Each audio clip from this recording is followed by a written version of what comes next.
فاتحہ۔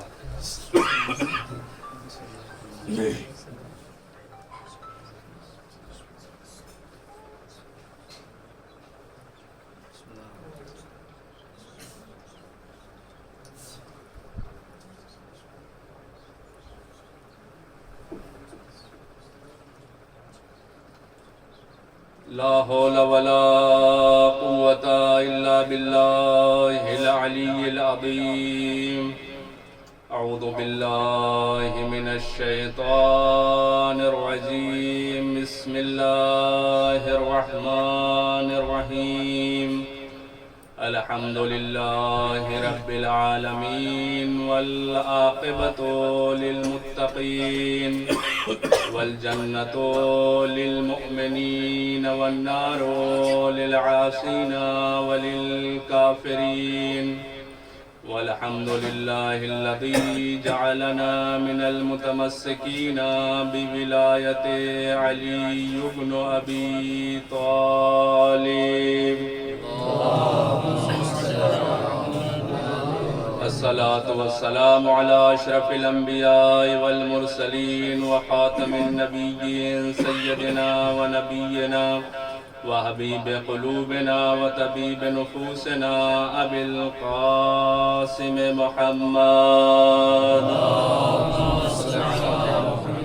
وعلى آله الطيبين الطاهرين المعصومين المظلومين، ولعنة الله على أعدائهم أجمعين من الآن إلى قيام يوم الدين۔ أما بعد، فقد قال الله تعالى في القرآن المجيد وهو أصدق الصادقين وقوله الحق، بسم الله الرحمن الرحيم۔ وكل شيء أحصيناه في إمام مبين۔ صلوات محمد وعلى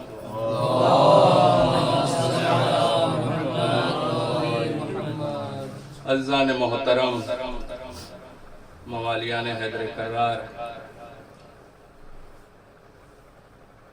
اس وقت آپ امیر المومنین علیہ السلام کا غم منانے کے لیے بیٹھے ہوئے ہیں، لہٰذا بہتر یہی ہے کہ مولا کی فضیلت اور ان کی شہادت ہی بیان کی جائے مناسبت کے اعتبار سے۔ لہٰذا اسی کو مد نظر رکھتے ہوئے میں نے قرآن مجید سے جس آیہ کریمہ کو اپنا عنوان سخن قرار دیا ہے، اس میں خالق کائنات ارشاد فرما رہا ہے، وَكُلَّ شَيْءٍ أَحْصَيْنَاهُ فِي إِمَامٍ مُبِينٍ، کہ ہم نے ہر شے کا احصاء امام مبین میں کر دیا ہے۔ یعنی کائنات میں جتنی بھی چیزیں ہیں، ہر چیز کا علم، ہر شے کا علم امام مبین کے پاس ہے۔ اور عزیزو، اللہ تعالیٰ نے انسانوں کو خلق کرنے سے پہلے اس کے لیے ایک امام کو بنایا، ایک رہبر کو بنایا، تاکہ وہ کائنات میں جا کے ان کی ہدایت کر سکے، ان کی رہبری کر سکے۔ اس لیے کہ انسانیت کو بھیجنے سے پہلے ضروری تھا کہ کوئی ہادی ہو، کوئی رہبر ہو، کوئی امام اور پیشوا ہو۔ اس لیے کہ اگر کوئی امام اور پیشوا نہ ہوتا، امت گمراہ ہو جاتی، اور پھر اللہ پوچھتا، اسے یہ کہنے کا حق تھا کہ تو نے کسی کو امام ہی نہیں بنایا۔ تو اللہ تعالیٰ نے انسانوں کو خلق کرنے سے پہلے روئے زمین پر امام بھیجا، تاکہ وہ ان کی ہدایت کر سکے۔ اور یہ امام اور امامت کوئی معمولی عہدہ نہیں ہے کہ ہر کوئی جو چاہے کسی 2 رکعت کے مولوی کو اپنا امام کہنا شروع کر دے اور امام بنا لے۔ امامت ایک عظیم عہدہ ہے۔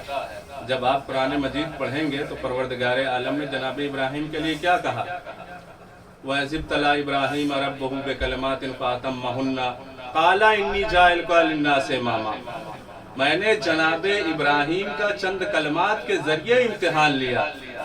یہ امامت کا عہدہ اتنا عظیم عہدہ ہے کہ اگر اللہ اپنے خلیل کو بھی یہ عہدہ عطا کرتا ہے تو بغیر امتحان کے نہیں دیتا ہے. تو ذرا خود ہی فیصلہ کریں، ہر کس و ناقص کو یہ عہدہ کیسے مل جائے گا. اور یہ عہدہ اتنا عظیم ہے اور امامت کی ضرورت اور اہمیت اس قدر ہے کہ اللہ تعالیٰ نے قرآن مجید میں ارشاد فرمایا یوم ندعو کل اناس بامامہم. امامت کی ضرورت اس قدر ہے کہ اللہ تعالیٰ نے کہا کہ ہم روز قیامت امام کیوں ہونا چاہیے؟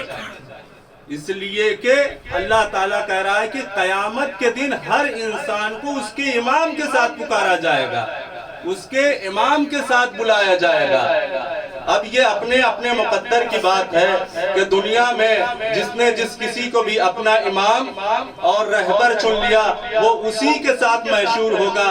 یہ ہمارے مقدر کی بات ہے کہ ہم نے امیر المومنین علی ابن ابی طالب کو اپنا پیشوا اور امام مانا ہے، اور ہم علی ابن ابی طالب کی معیت میں محشور ہوں گے. عزیزو، امام مبین کیسا ہونا چاہیے؟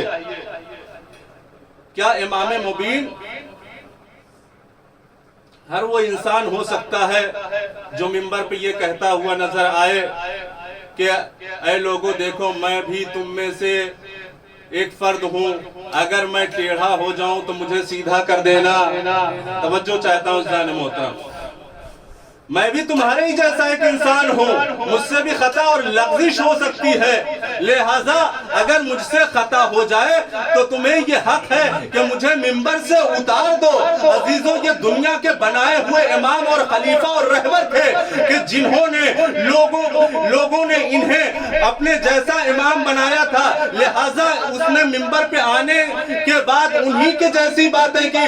لیکن جسے اللہ نے امامت اور خلافت عطا کی تھی، جب وہ منبر پہ آیا تو یہ کہتا ہوا نظر آیا سلونی سلونی قبل ان تفقدونی. ایک صلوات پڑھیں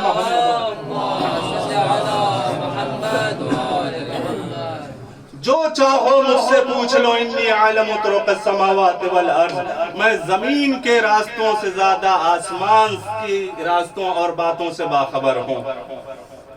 تو امام مبین وہ ہوتا ہے جسے ہر شے کا علم ہوتا ہے. گھبرائیے گا نہیں، میرے ساتھ بولتے رہیے، انشاءاللہ وقت محدود میں آپ کی زحمت تمام کر دوں گا. ایک صلوات پڑھیں محمد والے محمد.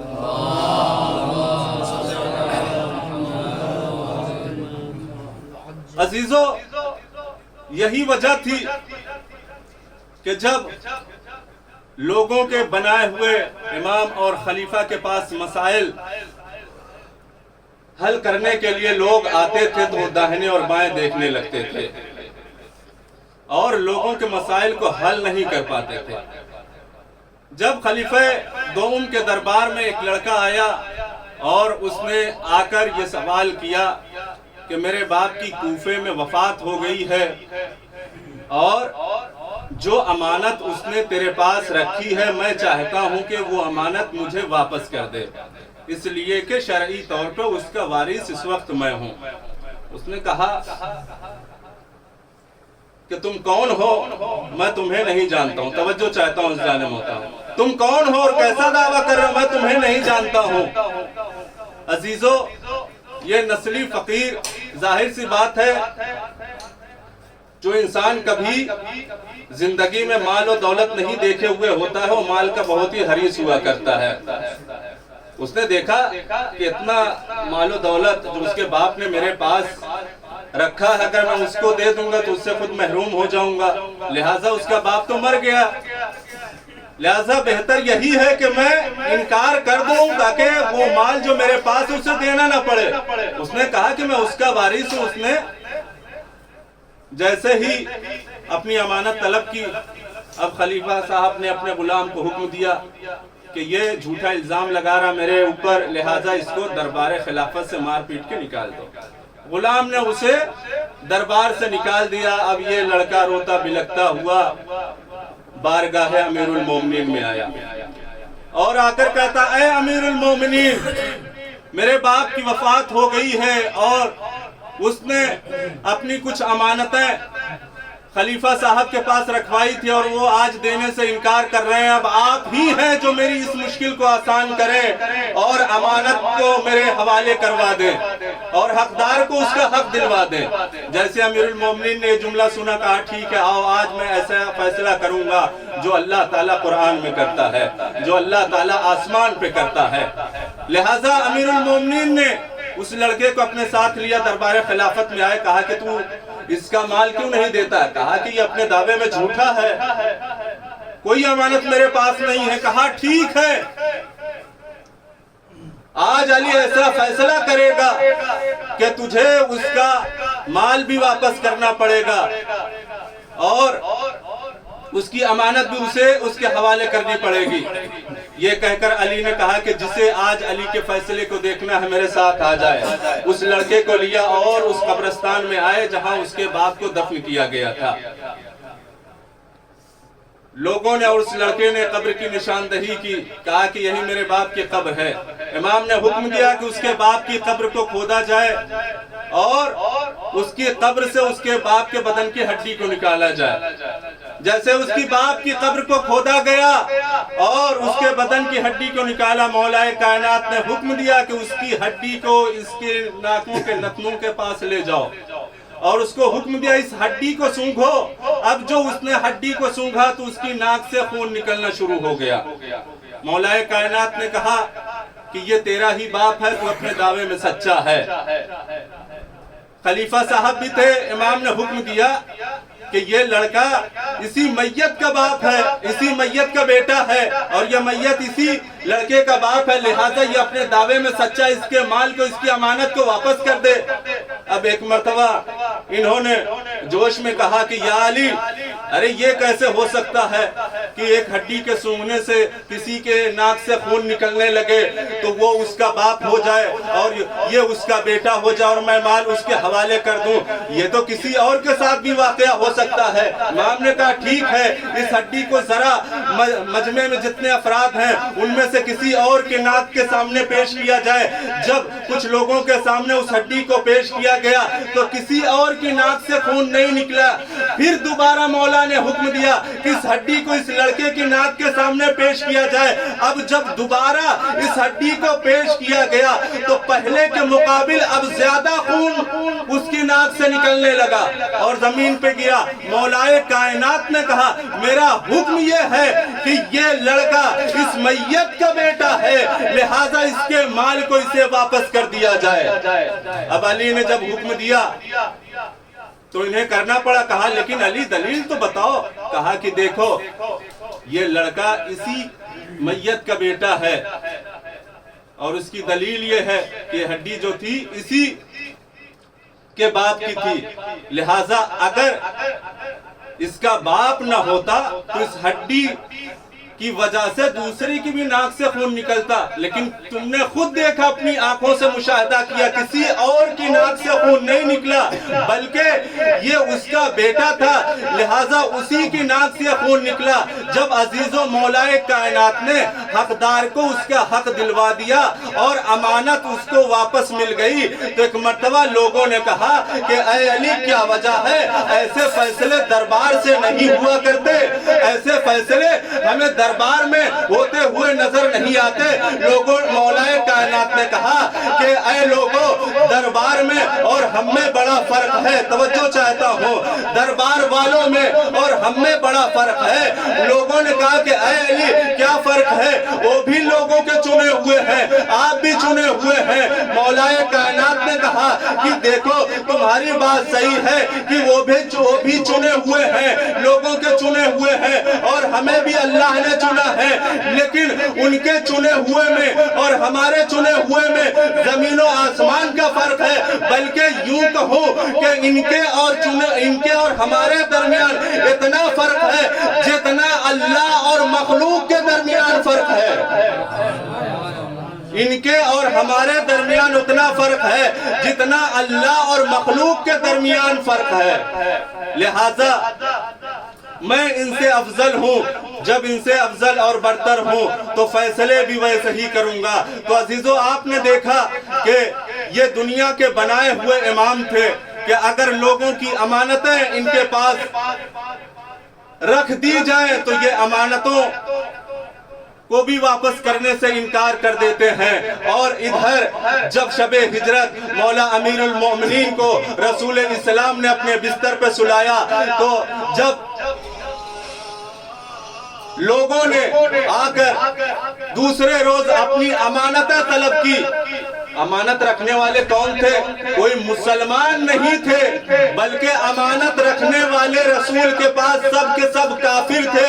لیکن جیسے ہی سب نے آ کر اپنی امانتوں کو مولا علی سے طلب کیا تو مولا کائنات نے سب کی امانتوں کو واپس کر دیا، بلکہ علی نے امانتوں کو حکم دیا کہ جو جس کی امانت ہے اس تک پہنچ جائے۔ لہٰذا علی نے امانتوں کو حقدار کے حوالے کر دیا تھا، اور یہ دنیا کے بنائے ہوئے تھے جو لوگوں کی امانتوں کو لے کر اسے واپس نہیں کرنا چاہتے تھے۔ عزیزو، اسی طریقے سے ایک اور واقعہ مولا امیر المومنین کی فضیلت کا ملتا ہے، جس سے مولا امیر المومنین کے علم کا اندازہ ہوتا ہے۔ اس لیے کہ کسی بھی انسان کی فضیلت کے لیے 4 چیزوں کا ہونا ضروری ہے۔ انسان کے اندر علم ہونا چاہیے، انسان صاحب علم ہو تو اس کی فضیلت کا معیار بڑھتا ہے، صاحب شجاعت ہو، عبادت گزار ہو اور سخی ہو۔ یہ 4 چیزیں کسی بھی انسان کی فضیلت کے معیار ہوتے ہیں۔ فضیلت کے پیمانے کو اگر کسی انسان کی ناپنا ہے تو ان 4 چیزوں میں سے کسی ایک چیز کا ہونا ضروری ہے۔ اور علی عالم نہیں بلکہ علی علم کا مجسمہ ہے۔ عزیزو، عالم کسے کہتے ہیں؟ توجہ چاہتا ہوں، عالم کسے کہتے ہیں؟ عالم اسے کہتے ہیں جو دنیا میں کسی کے سامنے زانوے ادب طے کر کے کسب علم کرے، علم حاصل کرے، تب عالم بنتا ہے۔ اور کون بتا سکتا ہے کہ امیر المومنین کب سے عالم ہے؟ کون بتا سکتا ہے؟ کیا علی نے کسی کے سامنے کبھی دستے طلب علم بلند کیا؟ نہیں، کائنات کا کوئی بھی انسان نہیں بتا سکتا کہ علی نے مجھ سے کسب علم کیا ہو۔ علی نے کسی سے علم نہیں حاصل کیا، بلکہ علی کے علم کا معیار کیا ہے، علی کے علم کی بلندی کیا ہے، کوئی نہیں بتا سکتا۔ اگر علی کے علم کا اندازہ لگانا ہے تو اس واقعے سے لگا لیجئے۔ ایک مرتبہ جناب رسول خدا بیٹھے ہوئے ہیں، جناب جبریل بھی حاضر ہیں۔ رسول خدا نے جناب جبریل سے مخاطب ہو کر کہا، اے جبریل کم عمرک، اے جبریل تمہاری عمر کتنی ہے؟ جیسے ہی جناب جبریل نے یہ سوال سنا، ایک مرتبہ جناب جبریل کہتے ہیں، یا رسول اللہ 70,000 سال کے بعد ایک ستارہ طلوع ہوتا ہے، اور میں نے اس ستارے کو 70,000 مرتبہ دیکھا ہے۔ توجہ چاہتا ہوں عزیزان محترم، علی کے علم کا اندازہ لگائیے۔ علی کب سے ہیں یہ تو کوئی نہیں بتا سکتا، لیکن علی کا علم کب سے ہے اس کا اندازہ لگائیے۔ جناب جبریل نے کہا، کیا کہا کہ اگر میری عمر پوچھتے ہیں تو میں بتا رہا ہوں، ایک ستارہ آسمان پہ 70,000 سال بعد طلوع ہوتا ہے، اور میں جبریل نے اس ستارے کو 70,000 مرتبہ دیکھا ہے۔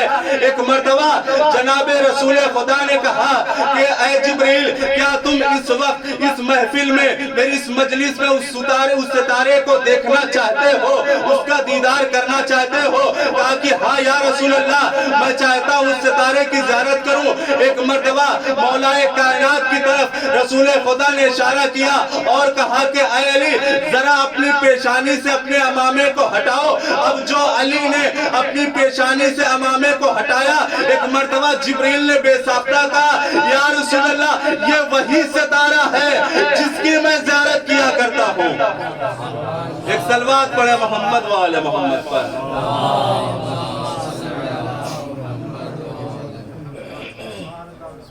علی سے بڑا کوئی عالم نہیں۔ اسی وجہ سے رسول اسلام نے مولا علی علیہ السلام کی جہاں تمام فضیلتیں بیان کی، وہیں علی کے علم کے بارے میں ارشاد فرمایا، انا مدینۃ العلم وعلی بابھا، میں شہر علم ہوں اور علی اس کے دروازہ ہیں۔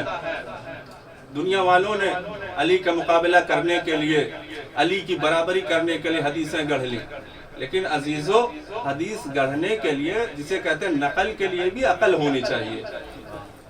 حدیث گڑھ تو لی، مگر یہ نہیں دیکھا کہ حدیث سے فضیلت ظاہر ہو رہی ہے یا حدیث ان کی مخالفت میں ہے۔ رسول نے کیا فرمایا؟ علی میں شہر علم ہوں اور تم اس کے دروازہ ہو۔ ادھر علی کا مقابلہ کرنا شروع کر دیا۔ اگر رسول شہر علم ہے، علی دروازہ ہیں، تو فلاں صاحب چھت ہیں اور فلاں صاحب دیوار ہیں۔ جب کچھ اور نہ ملا اور تیسرے کو بھی علی کے برابر کرنا ہوا تو کہا کہ اگر علی دروازہ ہے، فلاں صاحب چھت ہے، فلاں صاحب دیوار ہیں، تو فلاں صاحب اس شہر کے نالے ہیں۔ عزیزو، یہی وجہ ہے جب دنیا علی کا مقابلہ کرے گی تو گندگی کے سوا اور کچھ اس کا مقدر نہیں ہوگا۔ ایک صلوات پڑھے محمد والے محمد پر۔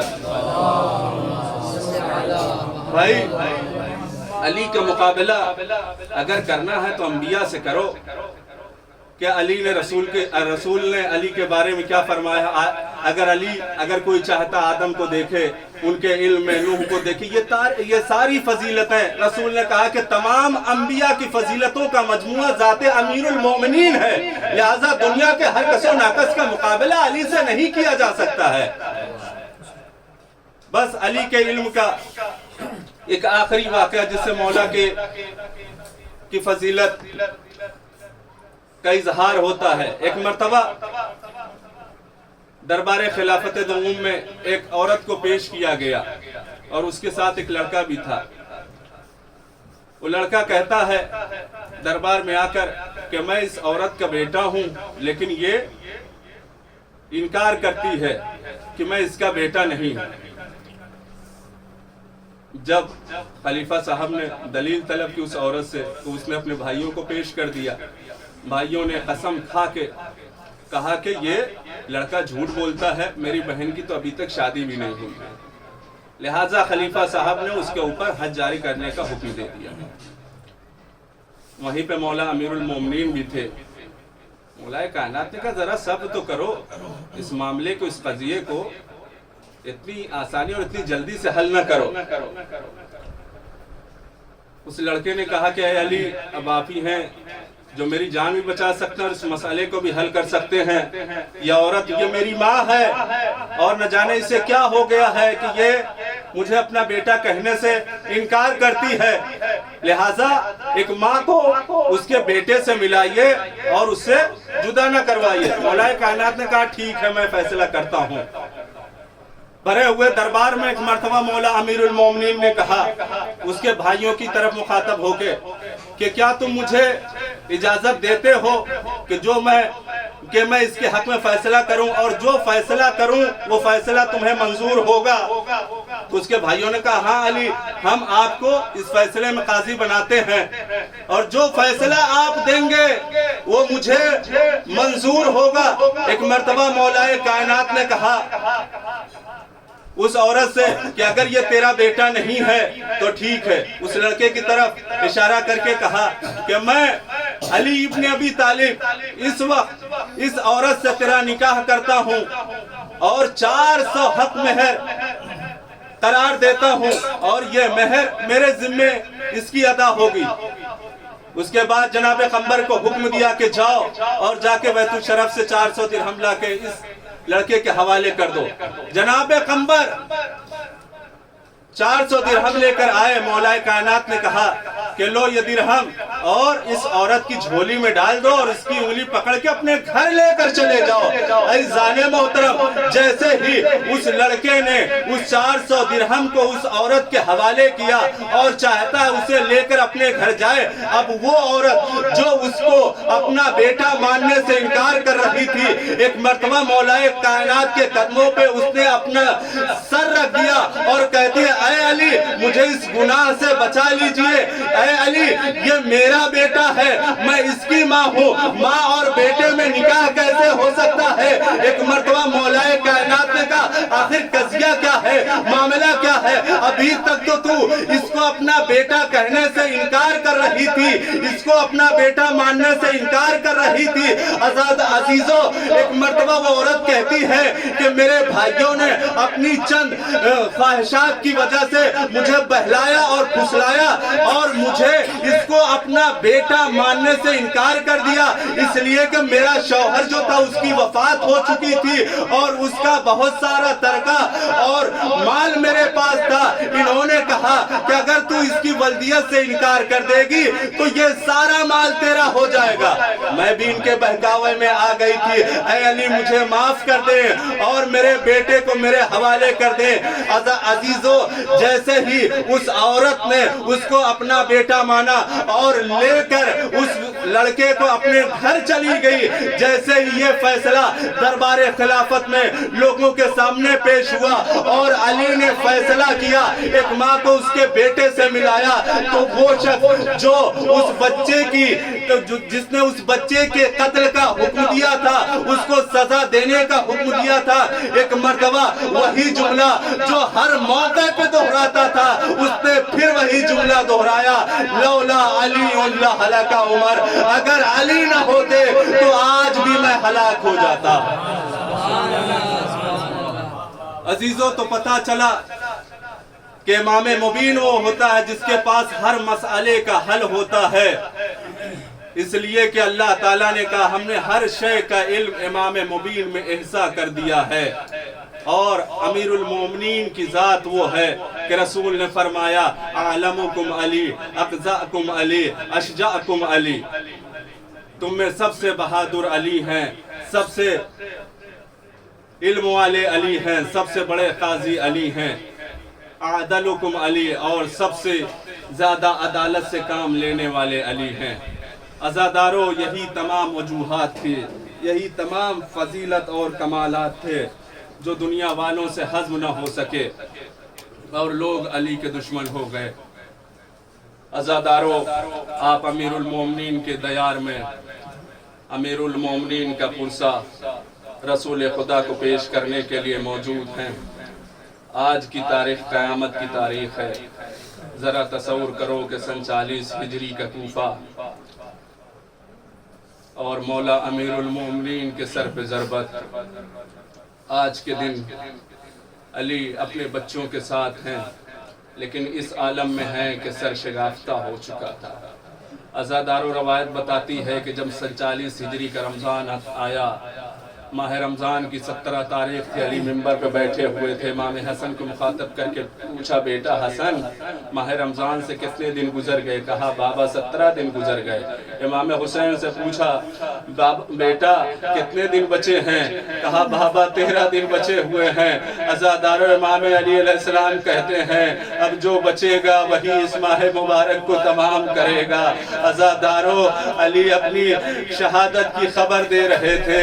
عزادارو، سن 40 ہجری کا جو رمضان تھا یہ علی کے لیے بہت ہی کرب کا رمضان تھا۔ علی گاہے بگاہے اپنے چاہنے والوں کو، اپنے گھر والوں کو اس رمضان میں اپنی شہادت کی خبر دے رہے تھے۔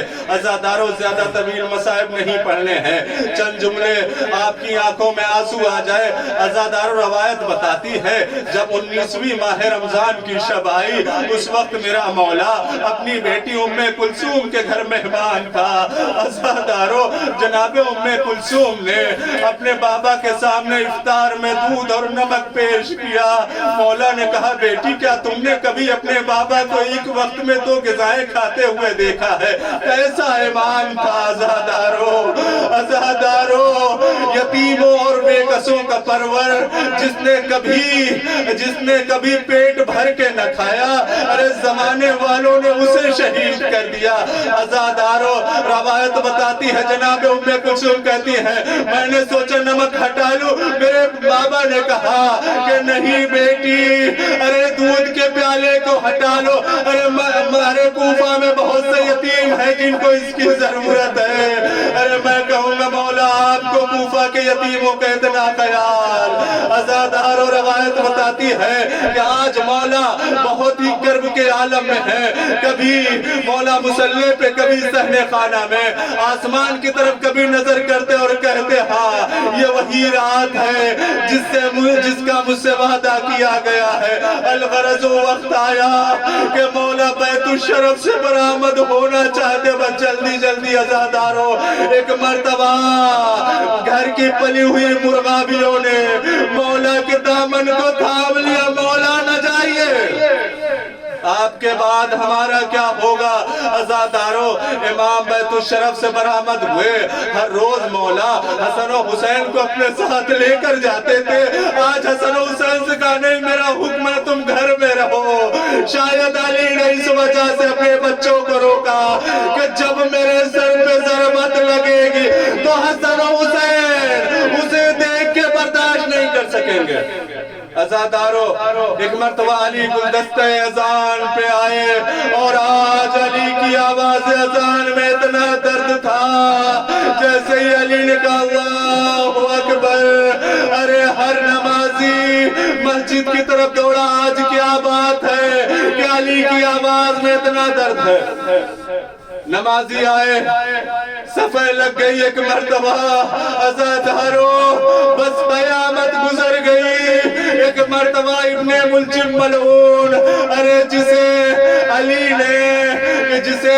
علی کی غلامی، جسے علی نے اپنا غلام بنایا تھا، جسے علی نے اپنے بیٹے کی طرح پالا تھا، ارے اس ملعون نے زہر آلود تلوار مولا علی علیہ السلام کے فرق اقدس پہ لگائی، اور اس طرح سے کہ جب مولا علی پہلی رکعت کے پہلے سجدے سے اپنا سر بلند کر رہے تھے تو اتنی زور سے تلوار لگائی کہ مولا کا سر شگافتہ ہو گیا۔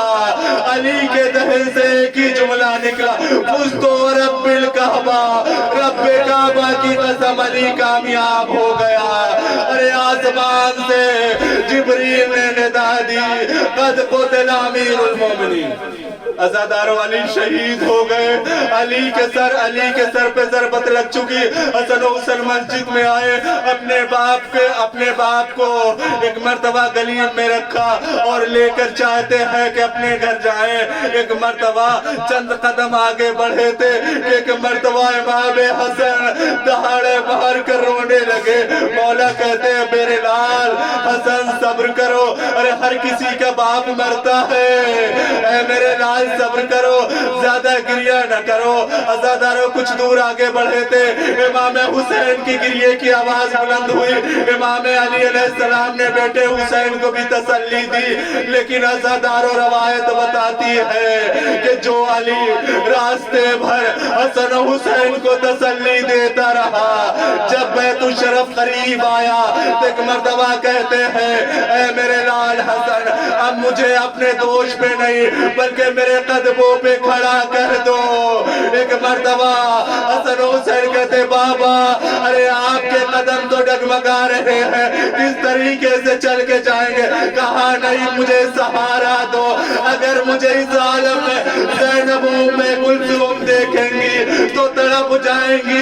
یہی وجہ تھی کہ جب امام علی ارے بیت الشرف میں داخل ہوئے، جیسے ہی زینب ام کلثوم نے دیکھا کہ دائیں طرف سے حسن، بائیں طرف سے حسین نے سہارا دیا، بابا کا سر شگافتہ ہوا ہے، ارے سر پہ پٹی بدی ہوئی ہے، دوڑ کے زینب ام کلثوم نے باپ کو گلے سے لگا لیا، دہاڑے مار کے رونا شروع کر دیا۔